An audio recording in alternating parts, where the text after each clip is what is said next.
Hi, this is Omar at Top 5 E-Bikes. Wanted to give you a quick video on my first impressions of the Ride1up 700 series.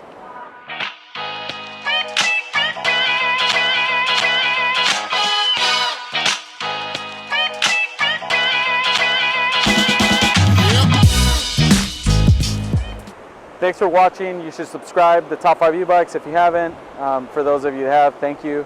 Also want to thank Ride1up. This is the third bike of theirs that we review. We reviewed the 500 series, the Roadster, and now we have the 700 series.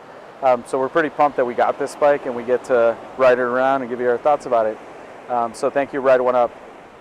We will be doing a full review on this e-bike. I've ridden this around 25 miles or so right now, but we ride them a lot more than that before we do a full review. But there's a bunch of things about this e-bike that are really cool that I wanted to share. I think the first thing about this e-bike that I would share is that it's obviously a little bit of more upgraded bikes than a lot of the bikes that we've reviewed. It does cost a bit more. It's around $1,700. But the thing about this e-bike that's great is that this is like a $2,000 plus e-bike that comes to you at a price under $1,700, which is pretty cool. And I say that it's over $2,000, like just value-wise, because and again, this isn't stuff that you don't know. Like, you could look up the specs and then you know that it comes with hydraulic brakes, which is not usually what you get with a $1,500, $1,600 bike. So there's not many bikes that come with hydraulic brakes in that price range. So it comes with hydraulic brakes. It has some upgrades, like it has a suspension. It comes with a rack. It comes with a bunch of add-ons that you already know about. You know about the motor size. The battery size is pretty good for its price range. But there's other things that I wanted to talk about. And we'll talk about all the specs and more details when we do the full review. But there's a few things about this bike these little things that I noticed that I was like, man, this is a freaking cool bike. And these little things that I probably would have bought for this bike that already come included that I just appreciate. And there are some things that you can't add on to these type of bikes that come included in this bike. So I took some clips, so I'll share them here. But some of the things that stood out to me right off the bat. First of all, it was the shifter. So the shifter is not your traditional, like most, like 15, even 16, some $1,700 bikes. They come with that lower end Shimano shifter that's just a thumb shifter.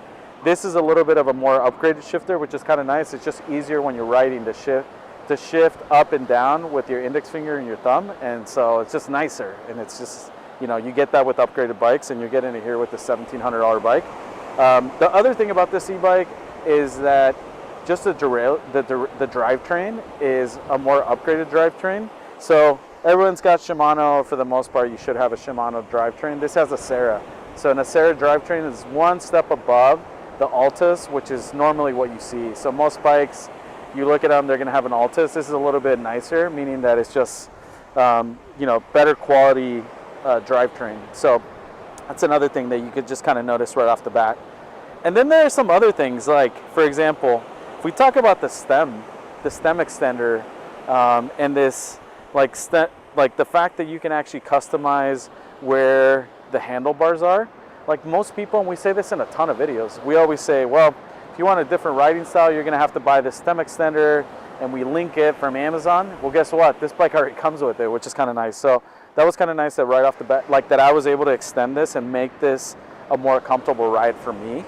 And so I just like that. I like the fact that you have this stem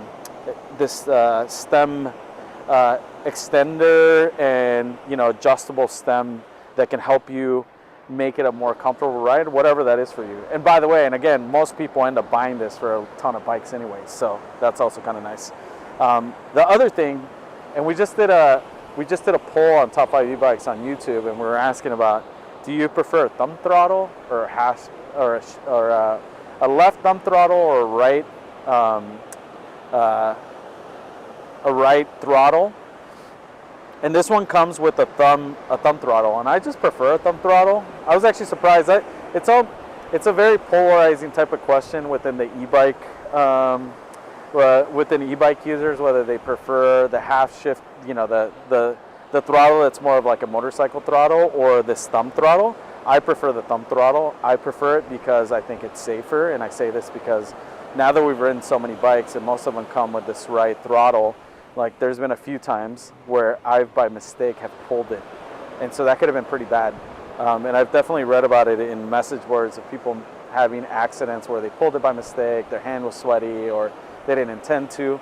I just prefer the left thumb throttle. Part of that is, and I mentioned this in one of my very first videos, that I'm left-handed, so it's just dominant hand, and so it's just easier for me to just handle and control the throttle from my left finger, my left thumb. So I just like it better. I like that this bike has it. You know, Kevin Duggar from Ride1up has in some podcasts has talked about the throttle, but I enjoy that, and I like that about this bike. Also, controller-wise and options, with this bike, you can customize like how much power you get at each pedal assist level, and that's not a given for a lot of e-bikes. So those type of customizations are not available with every single e-bike.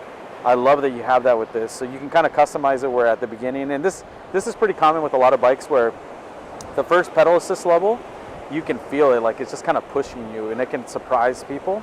And I think that's kind of nice about this bike, that you can come here and you can customize it and kind of lower the juice that you're getting, or the power that you're getting in the early pedal assist levels, if that's what you want. So I kind of like that. So yeah, there's other things like the lights. The lights are kind of nice, that it has this upgraded light. The night I unboxed it, I put a short out. I rode it actually like at midnight, and it was kind of in my neighborhood. And so it's kind of nice to actually see that, you know, the light was actually nice. And it has an integrated backlight, lights, so integrated lights.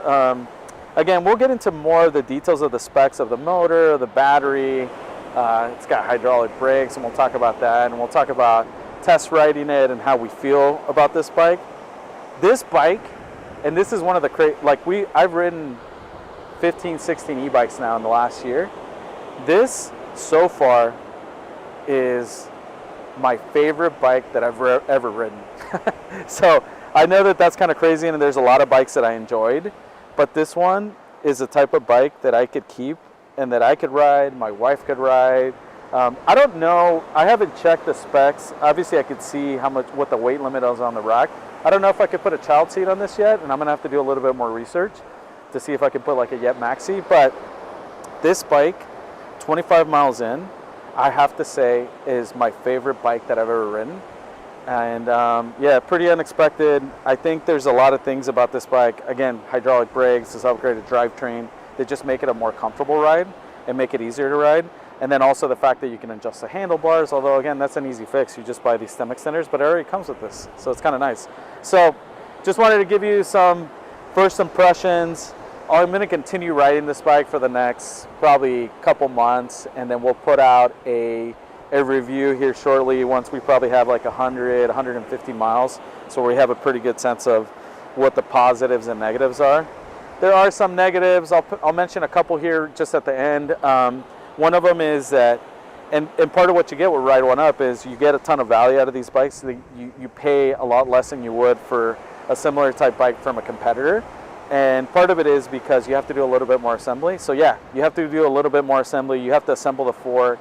You have to put in the brake caliper for the front tire and assemble the front tire. So there's a little bit more assembly. You can always pay someone to do that, and still end up paying less for this bike than other bikes. The other thing I noticed when I was riding it was that it's kind of low, and if I'm doing a tight turn, then I noticed that the back of my foot, or my foot, actually could hit the pavement. So those are right now first impression negatives. By and large, this has been such a joy to ride, and again, my favorite bike so far. I'll continue riding it. It's been super fun to ride, and then I'll give you, a full list of positives and negatives, in my opinion, of this bike. So yeah, let us know if you have any questions or comments. There's a ton of people that have this bike out there. I've seen a ton of reviews. So I'm kind of looking forward to putting out my own review on this and what my thoughts are.